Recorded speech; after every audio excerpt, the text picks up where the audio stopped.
Dios les bendiga, hermanos. Les saluda la pastora Maribel Sepúlveda, como de costumbre, aquí con la clase virtual todos los lunes. Estamos en la iglesia Casa de Dios, en el 2460 de Limón Avenue, en Fort Lee, New Jersey, en el primer piso, en la suite 102. Si no tiene a dónde ir, donde adorar a Dios, le invitamos para que se congregue con nosotros todos los domingos a las 11:30 de la mañana. Un nuevo horario, 11:30 de la mañana. Allí estamos para servirle. Así que si no tienen un sitio donde adorar a Dios, te invitamos. La clase de esta semana se titula Dios liberta a un pueblo que clama. Dios liberta a un pueblo que clama. Nuestro Dios es nuestro creador, es el soberano, es el todopoderoso, tiene características que solamente pertenecen a Él, todopoderoso, omnisciente y omnipresente. Ese es nuestro Dios, el creador del universo. La palabra liberta viene de liberar, y cuando hablamos de liberar es hacer que alguien quede libre de lo que lo sometía o de lo que lo oprimía. Eso es liberar, hacer que alguien quede libre de lo que lo sometía o le oprimía. Y un pueblo es una población o un conjunto de personas que pertenecen a un lugar, a una región o a un país. Cuando hablamos de clamar, Dios liberta a un pueblo que clama. Clamar es una voz que se eleva en momentos de aflicción. Es dar voces lastimosas pidiendo el favor o la ayuda de Dios. Eso es clamar. Jeremías 33:3 dice: clama a mí y yo te responderé. Nuestro Dios escucha el clamor de un pueblo cuando está en momentos de aflicción. En esta clase se va a conocer la misericordia divina frente a un pueblo rebelde. Sabemos que Dios se compadece de los sufrimientos y de las miserias ajenas. Eso es misericordia, ver la compasión de Dios hacia las personas que sufren. Y vamos a ver la compasión y la misericordia de Dios en el pueblo de Israel en esta clase. Vamos a entender que cada uno puede ser un instrumento útil para el beneficio de la obra de Dios. Bendito sea el Señor. Vamos a entender que cada uno, cada persona puede ser un instrumento útil para el beneficio de la obra. Todos tenemos talentos. Y yo te pregunto en este día, ¿cuál es tu talento? A veces pensamos que no somos necesarios en la obra. Pero hermano, déjeme decirle que aún el que barre es necesario para que la obra de Dios siga adelante. Y todos nosotros somos instrumentos útiles en las manos del Señor y para beneficio de la obra de Dios. Vamos a buscar a Dios por amor y no porque necesitamos un salvavidas. Ese es el tercer tópico objetivo que queremos tocar. Buscar a Dios por amor y no porque necesitas un salvavidas. No se debe esperar a llegar a momentos difíciles para buscar a Dios. A Dios hay que buscarlo, hermano, sin tener esperar a que pasemos por momentos difíciles. Hay que buscarle por amor, hay que buscarle porque reconocemos que lo necesitamos.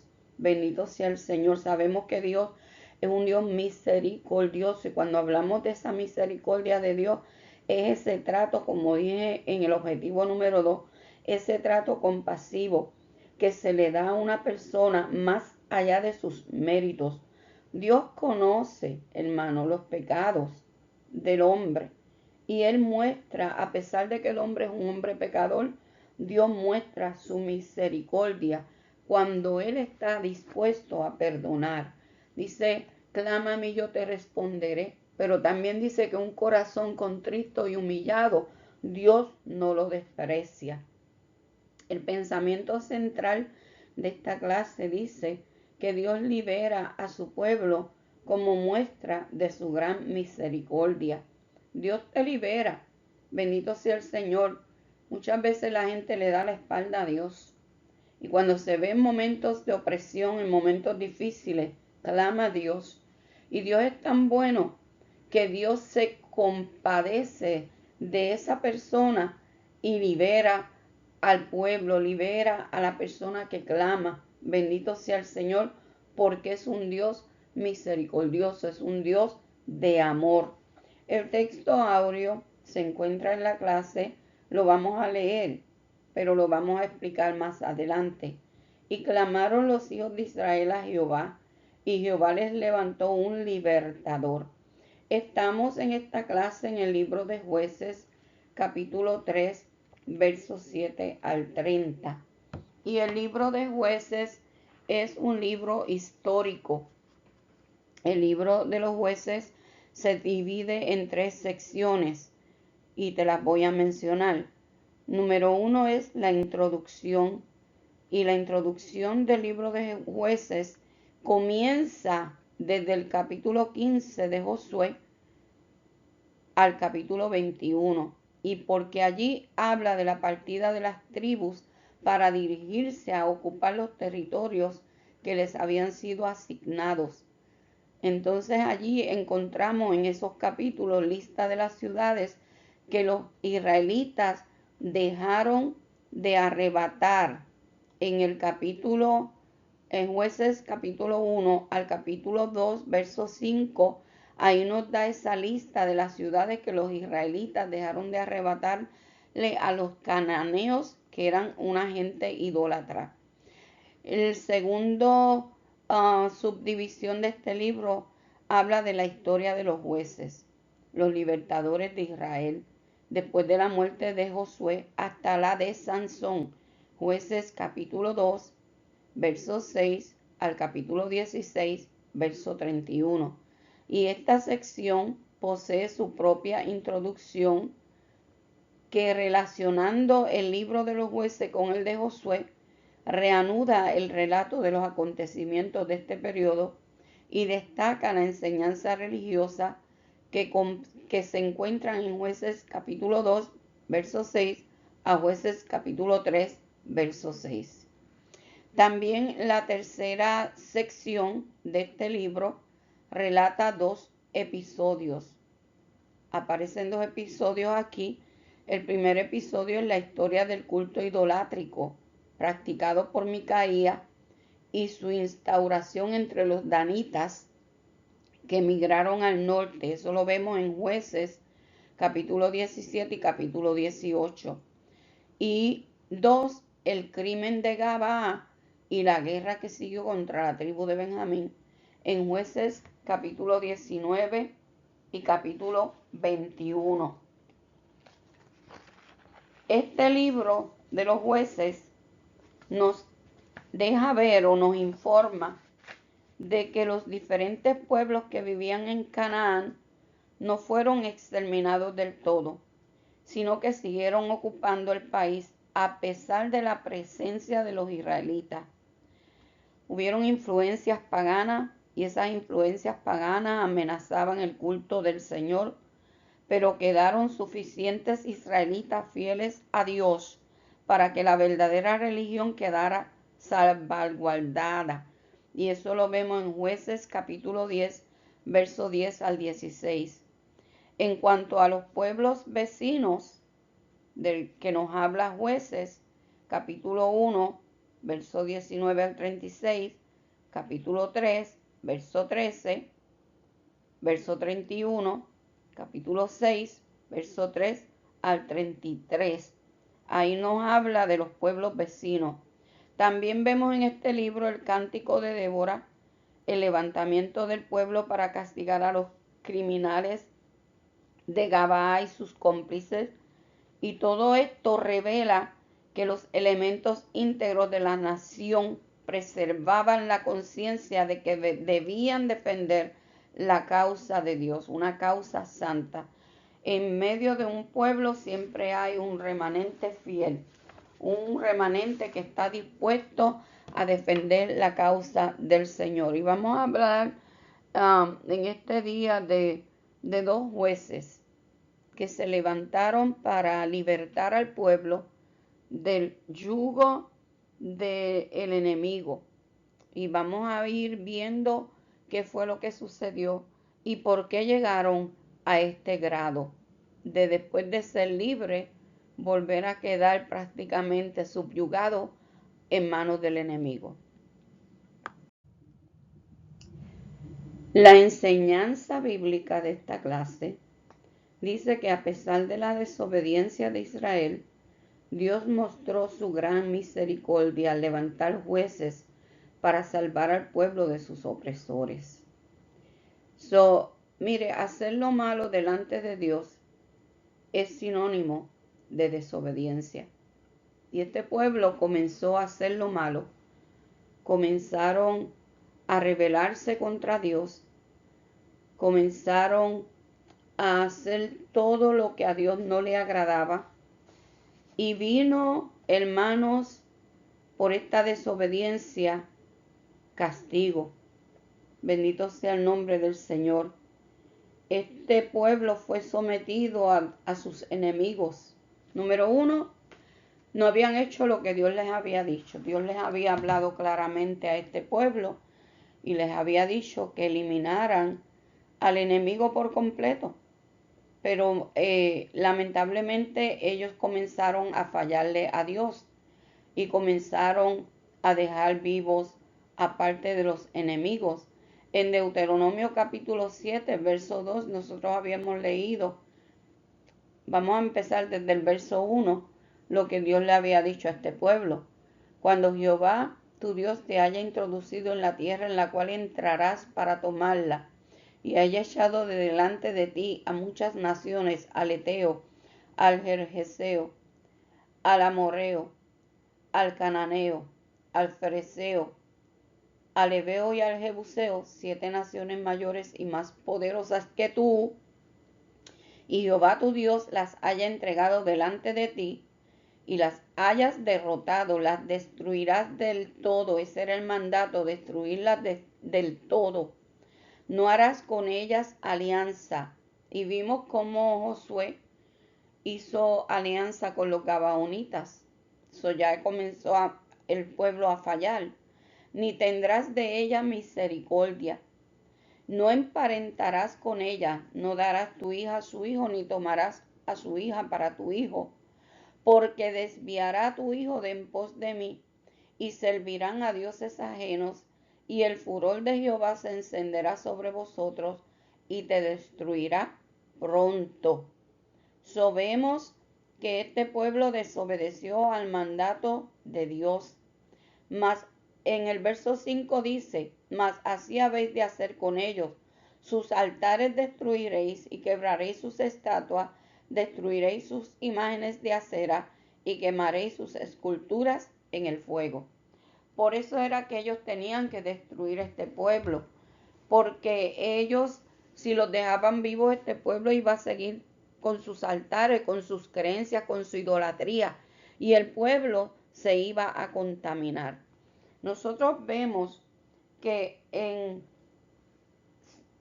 Dios le dio una promesa a Abraham y a su descendencia. Y esta promesa que le dio Dios a Abraham no se cumplió hasta 600 años después de él haber hablado a Abraham. Y nosotros vimos cómo el pueblo de Israel conquistó aquella tierra prometida en manos de Josué. Ya este pueblo sabía que aquella esclavitud, aquel tiempo que estuvieron de esclavos en Egipto, era cosa del pasado. Que aquella peregrinación que tuvieron por el desierto por 40 años era cosa del pasado. Esto quedaba solamente como un recuerdo. Ahora ellos habían poseído la tierra que Dios les había prometido, que fluía leche y miel. Y era solamente el principio de las tantas bendiciones que Dios le iba a dar. Y esto incluía la victoria que este pueblo tuvo sobre sus enemigos. Pero nosotros no nos podemos olvidar que cuando hay promesas, esas promesas están acompañadas de condiciones. Y la condición era obediencia, la de obedecer fielmente la voluntad de Dios. Bendito sea el Señor. Ellos tenían que haber obedecido. Ellos tenían que haber obedecido la orden que era exterminar a todos los pueblos cananeos y no contaminarse con las costumbres, con las prácticas de aquellas naciones paganas. Pero vemos que Israel no obedeció y se inició una desdichada historia de rebeldía, de apostasía, de derrota, tolerando el mal y también un largo periodo de castigos. Estos castigos los vamos a ver aquí en Jueces claramente. También vemos que Dios dejó sentir su pago, su retribución, y Dios usó a los enemigos de Israel como instrumentos para juicio y castigo de su pueblo. Repetidamente los hijos de Israel hacían lo malo ante los ojos de Jehová, y el Señor, cada vez que ellos hacían lo malo, el Señor fortalecía a sus enemigos. Mas sin embargo, cuando se veían oprimidos, ellos clamaban, los hijos de Israel clamaban a Jehová, y Jehová les levantaba libertadores, Jehová les levantaba personas que los liberaban. Y la respuesta de Dios fue traer el libertador y darle paz. Se calcula que los acontecimientos que se narran en el libro de los Jueces ocurrieron aproximadamente entre los años 1350 al año 1020 a.C. Y en el capítulo 3 se narran las primeras dos opresiones y liberaciones del pueblo en el periodo de los jueces, y este es el capítulo en el cual estamos estudiando, capítulo 3 de los jueces. En esta primera parte vamos a hablar de este primer libertador que se llamaba Otoniel. Y el tema es Otoniel derrota a Cusán Risataín. Estamos en Jueces capítulo 3, versos 7 al 11. Ahí es donde vamos a comenzar a hablar de este gran libertador. Pero antes de leer los versos, yo quiero que tú mires el mapa que te estoy poniendo ahí y ubiques bien a Canaán y a Mesopotamia. Entonces es para que entiendas que los opresores de Israel fueron los invasores de Mesopotamia, los moabitas, cananeos, madianitas, amonitas y filisteos. Vemos aquí que fueron Moab, Canaán, madianita, amonita, cinco tribus, 5 opresores. Y vemos que la orden de Dios, como expliqué anteriormente, era que el pueblo de Israel tenía que exterminar a los habitantes cananitas. Esto era porque Dios no quería que su pueblo se contaminara con las costumbres de los paganos. Dios nos da recompensas, hermanos, pero nos da recompensa, y esto tiene que ver con la relación directa que el pueblo tenga a Dios cuando le es fiel. Dios te va a dar recompensa si tú le eres fiel, si tú le obedeces. De lo contrario, van a venir consecuencias a nuestra vida. Poderoso el Señor. La parte A habla de la maldad y el castigo de Israel, y son los versos 7 y 8 que leen así: en el nombre del Padre, del Hijo y del Espíritu Santo. Amén. Hicieron pues los hijos de Israel lo malo ante los ojos de Jehová, y olvidaron a Jehová su Dios. Wow. Y sirvieron a los Baales y a las imágenes de acera. Y la ira de Jehová se encendió contra Israel, y los vendió en manos de Cusán Risataín, rey de Mesopotamia, Y sirvieron los hijos de Israel a Cusán Risataim 8 años. Mire las consecuencias de la desobediencia. Dice el verso número 7, que los hijos de Israel hicieron lo malo ante los ojos de Jehová y se olvidaron de él y le sirvieron a los Baales y a las imágenes de acera. El nombre de Baal significa amo, poseedor, esposo o señor.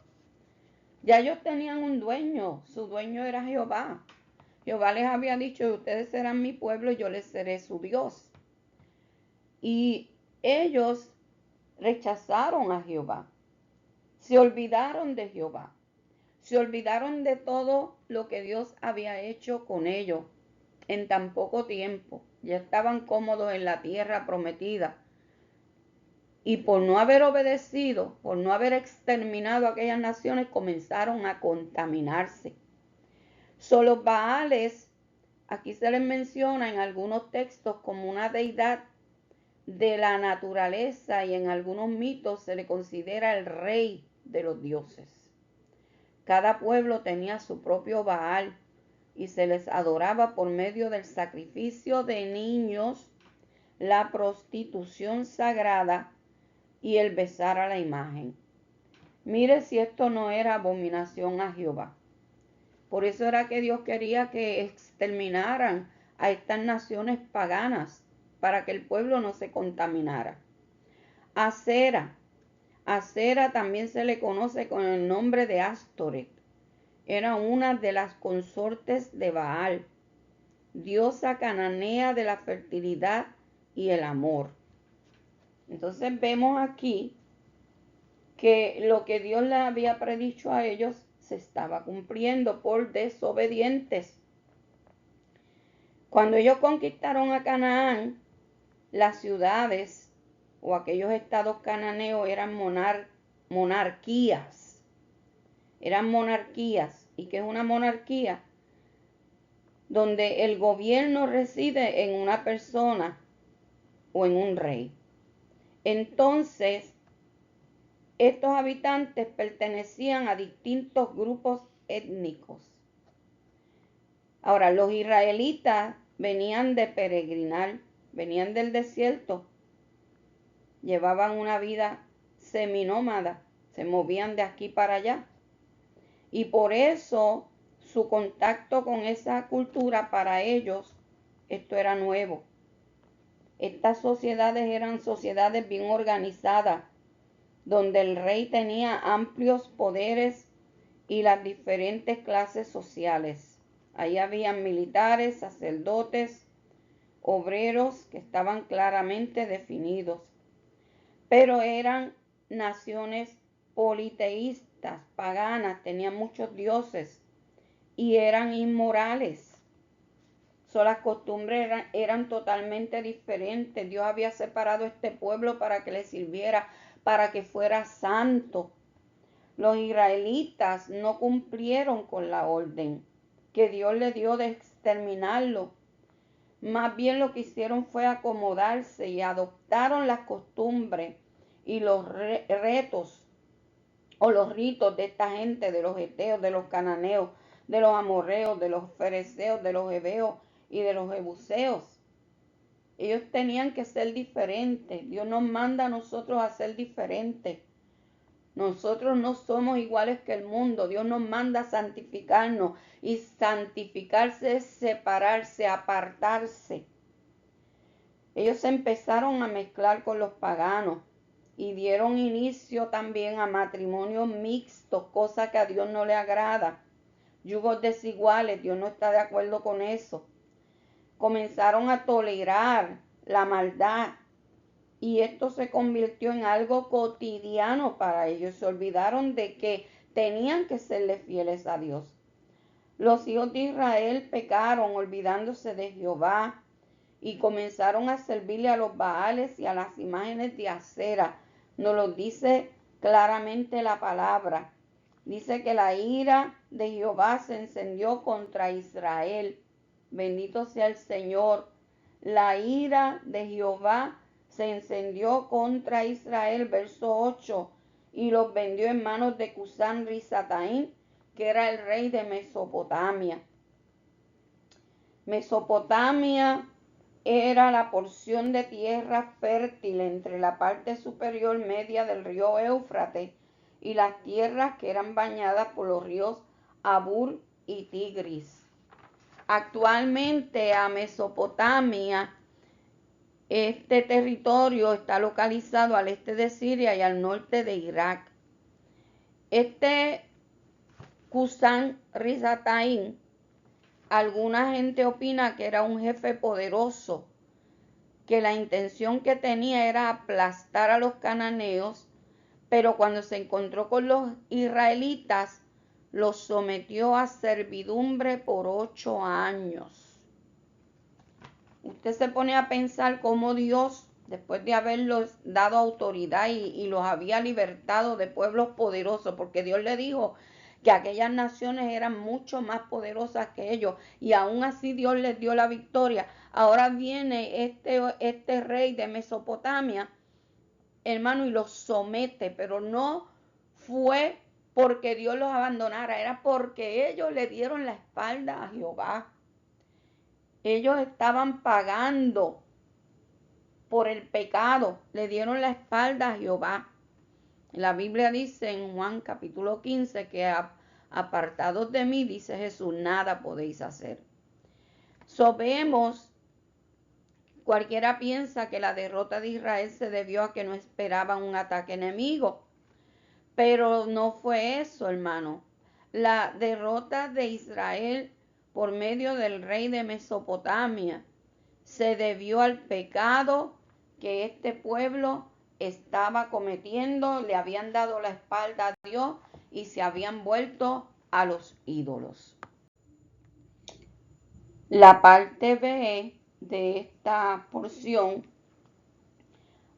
habla del pueblo clama a Dios y Dios responde. El pueblo clama a Dios y Dios responde. Este hombre sometió al pueblo por 8 años. 8 años. Y dice el verso 9, entonces clamaron los hijos de Israel a Jehová, y Jehová levantó un libertador a los hijos de Israel, y los libró. Esto es a Otoniel, hijo de Cenaz, hermano menor de Caleb. Hermano menor de Caleb. Cenaz era el hermano menor de Caleb. 8 años estuvieron los levitas como esclavos del rey de Mesopotamia, Cusán Risataín. No era la voluntad de Dios que ellos siguieran bajo esclavitud. Dios los había libertado de la esclavitud de Egipto. Y ahora por desobediencia vuelven a ser esclavos. Bendito sea el Señor. Pero dice la palabra que después de estos 8 años de esclavitud, el pueblo clamó, se volvió en arrepentimiento y en oración a Dios. Cuando usted clama, cuando una persona viene arrepentida delante del Señor, el Señor le perdona. Bendito sea el nombre del Señor. Corazón contrito y humillado, Dios no lo desprecia. Y ahí vemos la misericordia de Dios. Mientras el pueblo le dio la espalda, al clamar, yo pienso que Dios estaba esperando que ese pueblo se humillara delante de él. Y vemos la misericordia, el amor de Dios tan grande por este pueblo, que Dios les perdona. Poderoso el nombre del Señor. Dios les perdona. Dios, bendito sea el Señor, escucha el clamor de este pueblo. Vemos, como dije, que vuelve otra vez el pueblo a ser sometido bajo esclavitud. Bendito sea el Señor. Y el fruto del trabajo de ellos, ahora ellos no estaban disfrutando nada. Era disfrutado por los opresores, por las mujeres de sus enemigos, por sus hijos, por sus hijas. Ahora ellos eran siervos, eran esclavos. Y vemos que lo que ellos habían conquistados les duró poco, por malas decisiones, por desobediencia. La desobediencia cuesta, hermano. Bendito sea el Señor. Y para el colmo, ahora ellos reconocían que la pérdida de la libertad y de los bienes era el resultado de su pecado, porque el pecado esclaviza. Bendito sea el Señor. Los baales cananeos, por los que habían cambiado a Jehová, no los iban a ayudar, no les iban a escuchar, porque la Biblia dice que tienen ojos mas no ven, tienen oídos y no oyen, tienen pies mas no caminan. Bendito sea el Señor, son instrumentos del diablo para desviar al hombre de buscar a Dios. La única respuesta que ellos tenían en ese momento era reconocer su pecado y era humillarse delante del Señor. Dice la Biblia que el que oculta su pecado no prosperará, pero el que lo reconoce, él se arrepiente, alcanzará de Dios misericordia. Bendito sea el Señor. Y esto es lo que le pasa a la gente que le da la espalda a Dios. Nada le va a ir bien. Nada le va a ir bien, hermanos. Si tú eras cristiano y le diste la espalda a Dios, vuelve a Dios. Todo lo que te está pasando es porque le diste la espalda a Dios. La palabra dice que alejados de mí, lo dijo Jesús, nada podréis hacer. Tarde o temprano tienen que reconocer su grave error. Si les da tiempo, si Dios es misericordioso y les da tiempo, hay que volver a Dios. Estamos viviendo tiempos muy malos, tiempos peligrosos. Usted no sabe cuándo la muerte lo va a alcanzar. Hay que volver a Dios, buscar a Dios mientras pueda ser hallado, dice la palabra. Y Dios va a estar atento al clamor del pueblo y al sufrimiento de la nación. Dios vio todo esto. Dios vio que el pueblo estaba clamando. Vio que el pueblo estaba sufriendo. Y vemos que ahora la ira que Dios tenía, el enojo que Dios tenía, se tornó en compasión. Y su respuesta fue un glorioso acto de liberación por medio de Otoniel. El nombre de Otoniel se menciona también en Josué 15, 17 y en Primera de Crónicas, capítulo 4, verso 13. Jehová levantó a Otoniel, el hermano menor de Caleb, nos dice el verso 9. Y en el verso 10, que lo vamos a leer más adelante, dice que el Espíritu de Jehová vino sobre él y gobernó a Israel. El Espíritu de Jehová vino sobre Otoniel y gobernó a Israel. La parte B dice que Dios le da la victoria y el reposo. Capítulo 3, verso 10 y 11, que lee de la siguiente forma. Y el Espíritu de Jehová vino sobre él y juzgó a Israel y salió a batalla. Y Jehová entregó en su mano a Cusán Risataín, rey de Siria, y prevaleció su mano contra Cusán Risataín, y reposó la tierra 40 años, y murió Otoniel, hijo de Cenaz. Mire, hermano, qué tremendo. 40 años reposó la tierra. Pero la victoria no vino hasta que el pueblo reconoció que estaba en pecado. La victoria no vino hasta que este pueblo se humilló delante de la presencia de Dios. Y esta victoria vino en manos de un hombre en el cual vino el Espíritu de Jehová, sobre el cual vino el Espíritu de Jehová. Cuando el Espíritu de Jehová viene sobre una persona, viene un despertar. El Espíritu Santo trae un despertar a nuestras vidas. La victoria de Otoniel la podemos describir en estas pocas palabras. Y Jehová entregó en su mano a Cusán Risataín, y prevaleció su mano contra Cusán Risataín. Este juez tuvo un gran triunfo sobre estos invasores de Mesopotamia. Y esto no se debió a que tenía dotes extraordinarios, de que fuera un gran guerrero, bendito sea el Señor, sino que se debió, hermano, a que Jehová estaba con él, que Jehová le entregó, aleluya, la victoria en sus manos. Jehová estaba escuchando el clamor del pueblo y estaba dispuesto a liberar este pueblo de manos de los opresores. La escritora dice claramente que el Espíritu de Jehová vino sobre él. Bendito sea el nombre del Señor. El Espíritu de Jehová vino sobre él. Él era así, un hombre valiente, un hombre audaz. Bendito sea el Señor, eso no cabe duda. Bendito sea el Señor. Pero el Espíritu Santo de Dios, que en definitiva es quien unge y da el poder para que los siervos del Señor sean más que vencedores. Ese es el que nos da el poder, la autoridad, la fuerza para nosotros vencer cualquier obstáculo y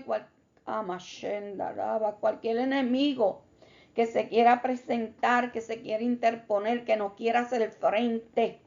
Yo no sé por lo que tú estés pasando, pero yo te digo en esta tarde que Jehová está contigo como poderoso gigante. Aleluya.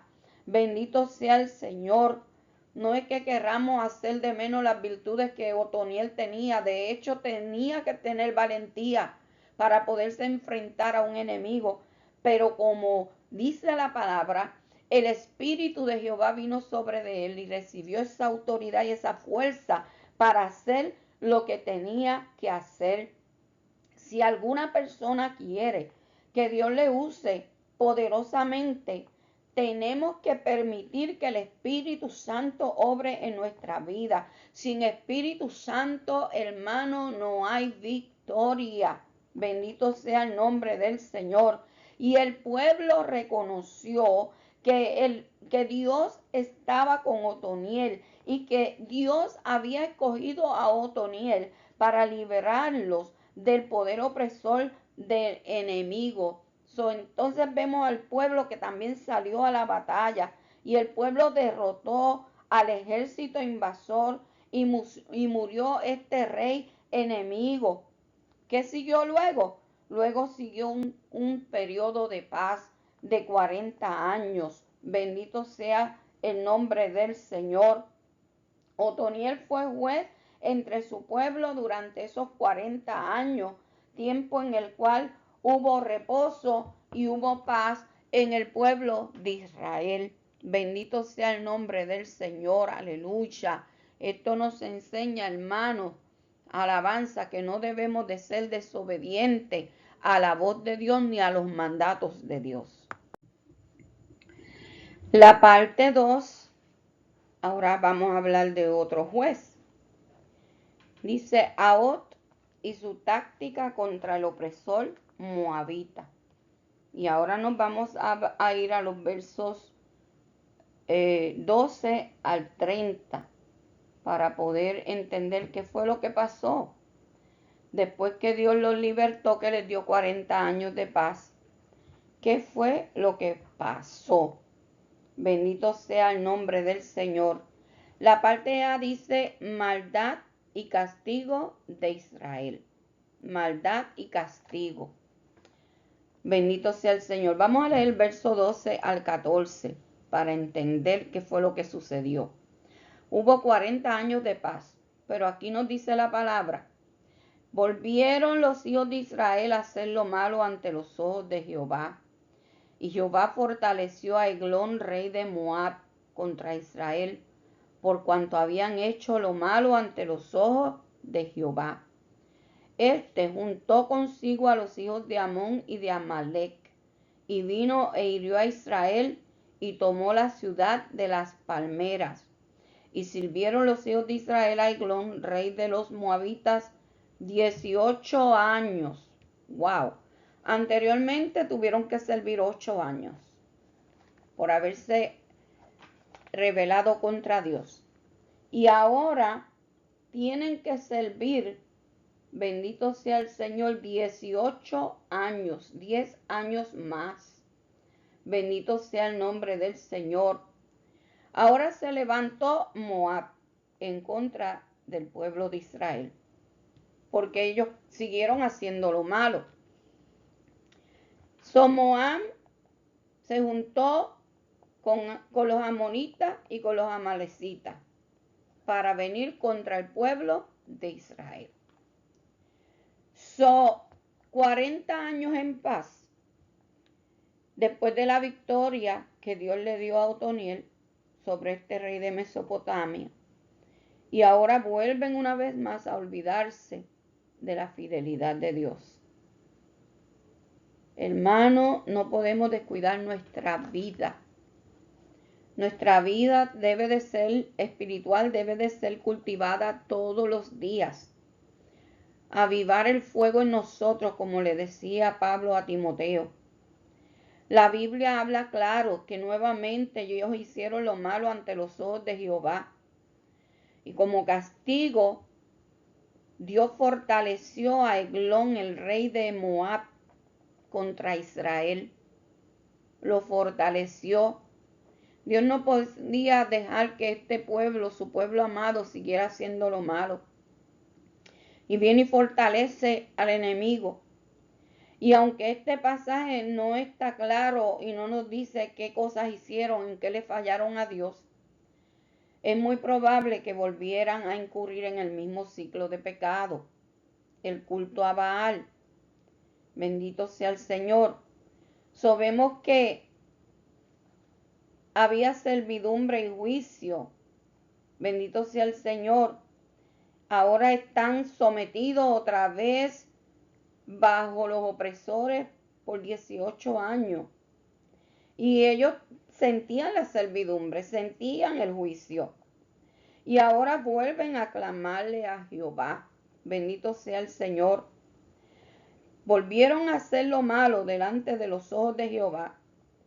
Por eso es que Jehová fortaleció a este rey de Moab para que le fuera vara de castigo para herir a Israel.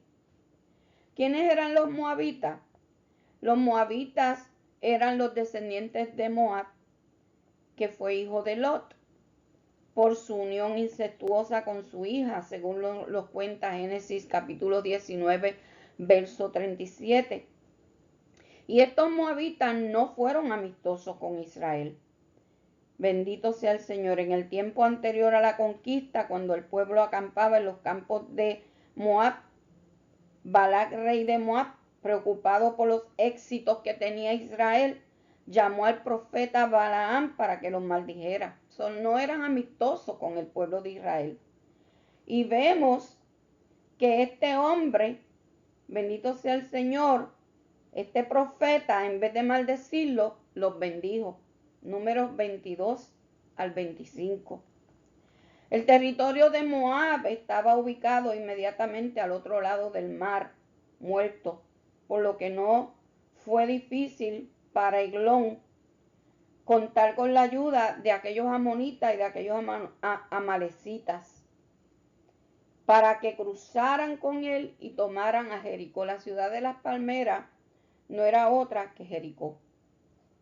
Esta coalición derrotó fácilmente al pueblo de Israel, los cuales tomaron posesión de la ciudad de las palmeras de Jericó, de modo que los hijos de Israel fueron esclavos por los moabitas durante 18 años. Dios no quiere que volvamos al pecado. Si Dios te libertó, tú tienes que serle fiel al Señor. No podemos escuchar voces extrañas. Bendito sea el Señor. Ni podemos contaminarnos con el mundo, porque Dios nos ha separado como un pueblo especial. La parte B habla del clamor del pueblo y de la respuesta de Dios. El clamor del pueblo y la respuesta de Dios. Yo dije que ellos pecaron, pero clamaron. Verso 15. Y clamaron los hijos de Israel a Jehová, y Jehová les levantó un libertador, Ahod, hijo de Gera, benjamita, el cual era zurdo, y los hijos de Israel enviaron con él un presente a Eglón, rey de Moab. Bendito sea el Señor. Ahora vuelven y claman. ¿Por qué? Porque a nadie le gusta estar oprimido por el enemigo. A nadie le gusta estar en esclavitud. Y ellos clamaron a Jehová nuevamente. Y vemos aquí que la historia se estaba repitiendo. Un pueblo estaba ahora atormentado.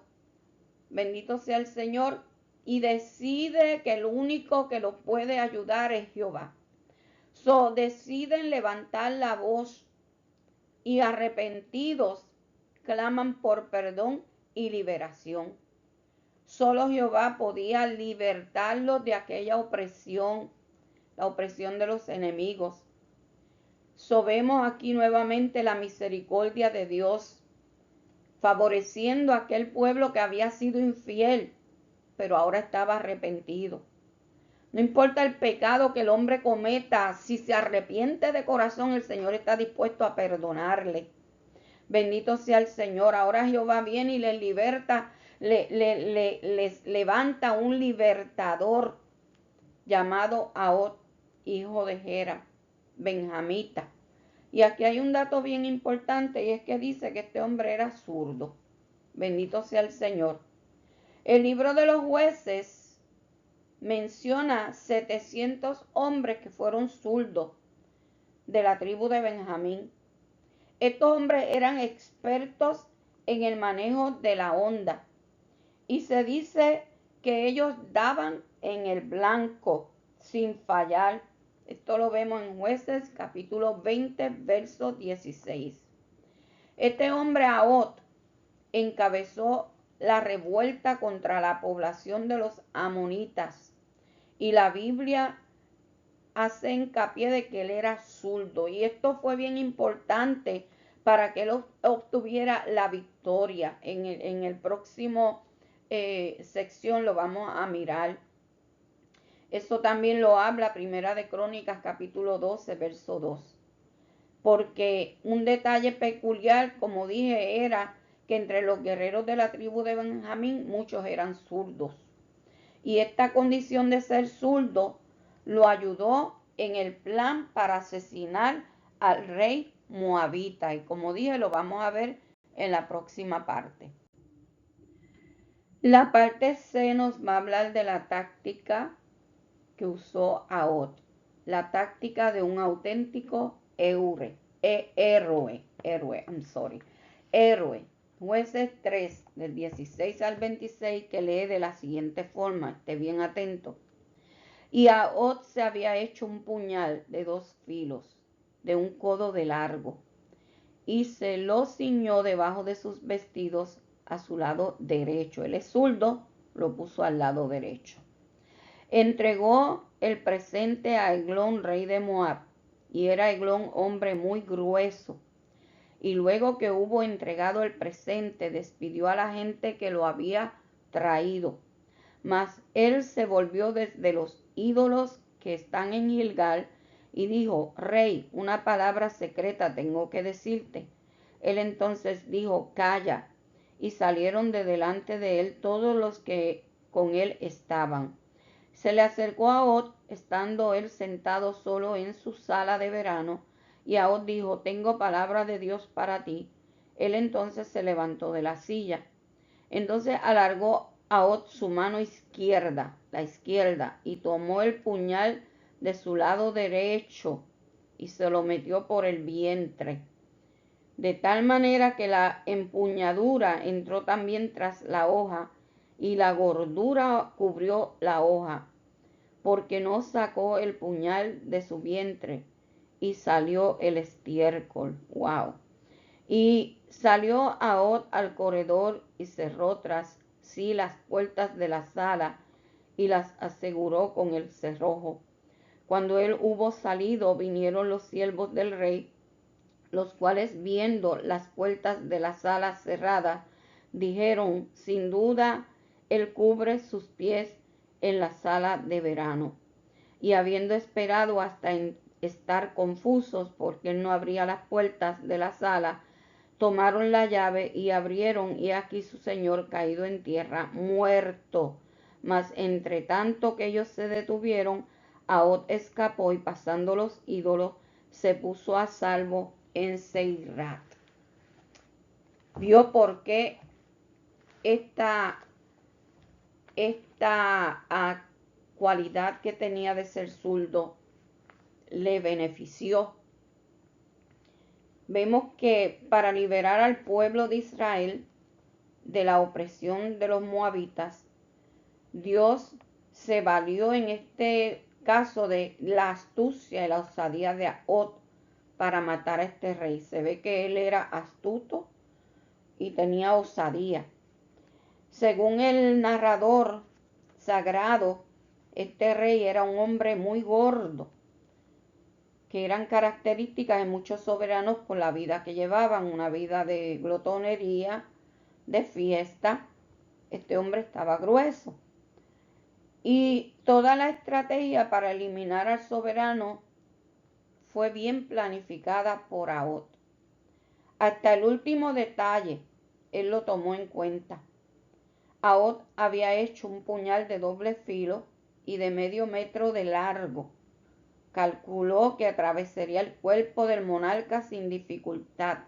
No podía ser algo pequeño porque el hombre era grueso, él hizo algo bastante largo para que atravesara el cuerpo del monarca sin dificultad y se lo puso debajo de su túnica. Nadie pensaba que él iba a tener un puñal con él al lado derecho para que pasara inadvertido. El plan de los israelitas fue enviar a Ahot con un regalo para el rey. Sabemos que quizá ese obsequio era en realidad el tributo que los pueblos sometidos estaban obligados a pagar periódicamente a sus conquistadores.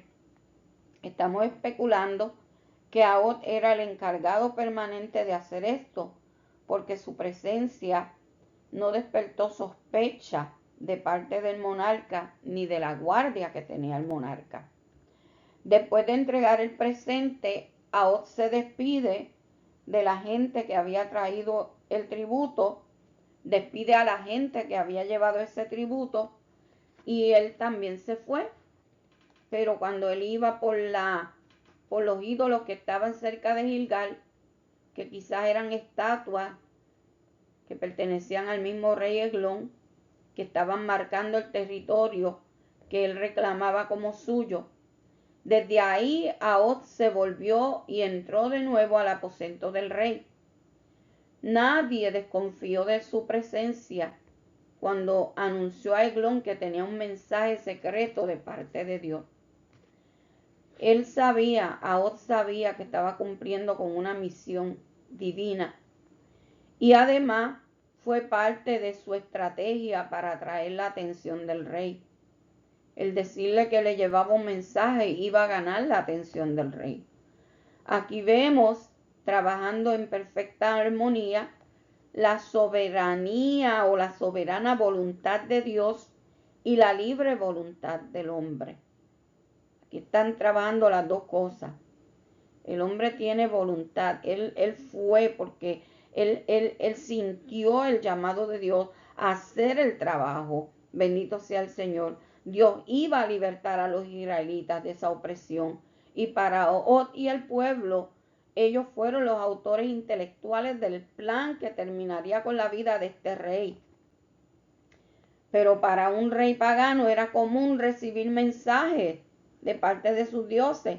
Por eso cuando Ahot le dice, tengo un mensaje para ti, esto le llamó la atención a Eglón. No le extrañó que él le dijera esto. Y el rey ordenó a sus sirvientes y a los soldados de la guardia que salieran del salón y se quedó a solas con Ahot. Ahot se le acerca. El soberano se puso de pie y Ahot aprovechó el momento y el hecho de ser zurdo para tomar al rey en forma sorpresiva y clavarle el puñal en el vientre, de tal manera que este puñal entró al cuerpo de este rey. Bendito sea el Señor. Y la muerte fue inmediata. La muerte de este rey fue inmediata. Vemos aquí la sabiduría que Dios le dio a este hombre. A veces pensamos, pero ¿cómo yo voy a hacer esto? Se ve difícil. Él era el rey, era un hombre grueso, tenía guardias. Bendito sea el Señor, pero cuando usted clama a Jehová, Jehová le va a dar a usted las estrategias necesarias para usted vencer los obstáculos que se presenten, hermano. No tengamos miedo. Cuando Dios nos dé misiones que para nosotros son imposibles, es porque ya Dios tiene la forma y la solución y nos va a dar las tácticas para hacer el trabajo que Dios nos ha mandado hacer. Luego de darle muerte a este hombre, Ahab salió y cerró las puertas de la sala y le puso el cerrojo. Cuando aquellos siervos vieron las puertas cerradas, pensaban, sin duda él cubre sus pies en la sala de verano, y el cubrir sus pies significaba que ellos pensaban que él estaba haciendo sus necesidades. Pero al pasar el tiempo, el rey no abría las puertas y ahí hubo confusión.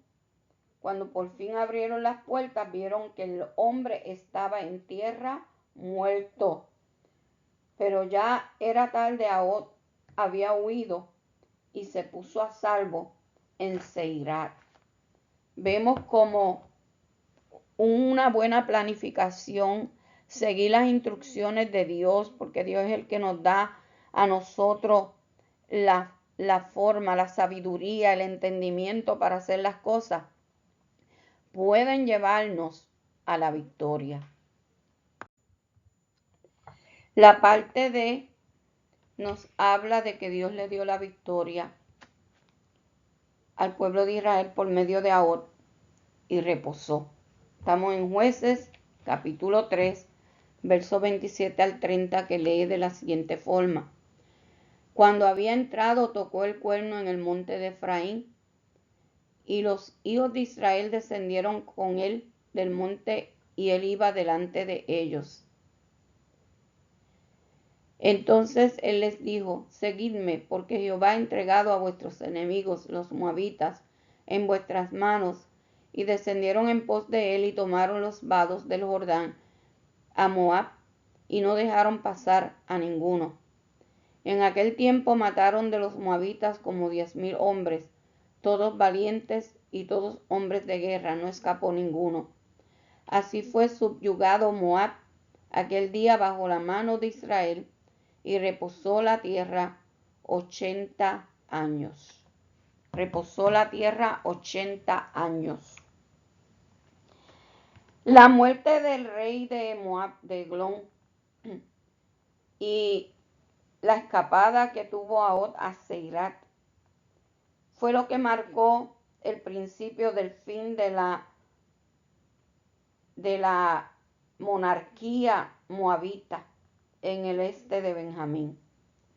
Seirat era una región montañosa que se extendía hasta el territorio de Efraín. Y fue precisamente desde el monte de Efraín que Ahab tocó el cuerno con el que convocó a la batalla a los hijos de Israel para que descendieran con él a conquistar el territorio perdido. Jehová le dijo, Jehová ha entregado a vuestros enemigos, los moabitas, en vuestras manos. Verso 28. Y le dijo al pueblo, y éste le siguió confiadamente saliendo de Moab. Así le dijo él al pueblo, Jehová ha entregado a vuestros enemigos, los moabitas, en vuestras manos. Este hombre era un guerrero, era un siervo de Dios. Y como todo guerrero y siervo de Dios, alentó a sus tropas y les infundió confianza, asegurándoles que la victoria contra el enemigo era segura. Todo buen líder le da confianza y le infunde confianza a su pueblo, le da palabras de aliento. Esta gente tomó posesión de los vados del Jordán que conducen a Moab y no dejaban pasar a nadie. Luego entraron con gritos de victoria a la capital moabita, donde el pánico y la confusión había hecho presa de aquellos ciudadanos a quienes no pudieron hacer frente a la arremetida de los israelitas. Parece que, llenos de pánico por la muerte de su rey, Los moabitas corrieron hacia sus hogares y murieron del enemigo como 10,000 hombres de guerra. Y el pueblo sucumbió impotente ante aquellos que habían subyugado por 18 años al pueblo de Israel. ¿Cuál fue el resultado de esta conquista? El resultado fue un periodo prolongado de paz de 80 años. Este fue el periodo más largo en toda la época de los jueces. 80 años de paz. Si hubieron 80 años de paz, fue porque el pueblo estuvo obedeciendo por 80 años a la voz de Dios. Bendito sea el Señor. Tenemos que obedecer. Si queremos que todo nos vaya bien, si queremos tener paz, si queremos tener tranquilidad, tenemos que obedecer a nuestro Dios. Bendito sea el nombre del Señor. Esta es la lección de hoy, una lección muy bonita. Si Dios ha hablado a tu vida, bendito sea el Señor. Déjame tu comentario. Si tienes preguntas, también las puedes hacer, que yo te las contestaré siempre y cuando estén a mi alcance hacerlo. Las preguntas de hoy son, bendito sea el Señor, ¿qué pasó cuando los hijos de Israel pecaron, olvidándose de Jehová su Dios? Bendito sea el Señor. Y la segunda pregunta es, ¿cuántos años fue Otoniel juez sobre su pueblo? ¿Cuántos años fue Otoniel juez sobre su pueblo? La otra pregunta es, luego de la muerte de Otoniel, el pueblo, bendito sea el Señor, no pecó más, ¿cierto o falso? Luego de la muerte de Otoniel, el pueblo no pecó más, ¿cierto o falso? Y la tercera es, ¿a quién utilizó Jehová para librar a su pueblo contra los moabitas? ¿A quién utilizó Jehová para librar a su pueblo de los moabitas? Dios te bendiga, Dios te guarde. Le damos gracias a Dios que nos ayudó en esta clase. Si tienes alguna petición, créele a Dios. Dios es todopoderoso para contestarte. Si estás apartado de Dios, bendito sea el Señor, reconcíliate con Él. Si estás pasando por opresiones del diablo, busca a Dios, pídele a Dios que tenga de ti misericordia, porque un corazón contrito y humillado, Jehová no lo desecha. Padre, te doy gracias en este día por esta clase. Señor amado, yo te pido en el nombre de Jesús que tú bendigas a todos aquellos hermanos que estuvieron al pendiente de esta clase. Si hay alguno que está pasando por opresión del enemigo, yo te pido en el nombre de Jesús que tengas misericordia y que le ayudes. Perdona los pecados, Señor amado, y permite que el pueblo, Señor, que aquella persona que está pasando por necesidad, vuelva a ti. Vuelva a ti, Señor amado, con un corazón contrito y humillado, porque tú no le vas a echar fuera. Dejo a todos los oyentes en tus manos. Si hay alguien enfermo, te pido que los sanes. Que los sanes. Reprende todo espíritu de enfermedad en los cuerpos y sana en el nombre de Jesús. Gracias, Padre, te doy. A ti sea toda gloria y toda honra. En el nombre de Jesús. Amén. Dios te bendiga y Dios te guarde.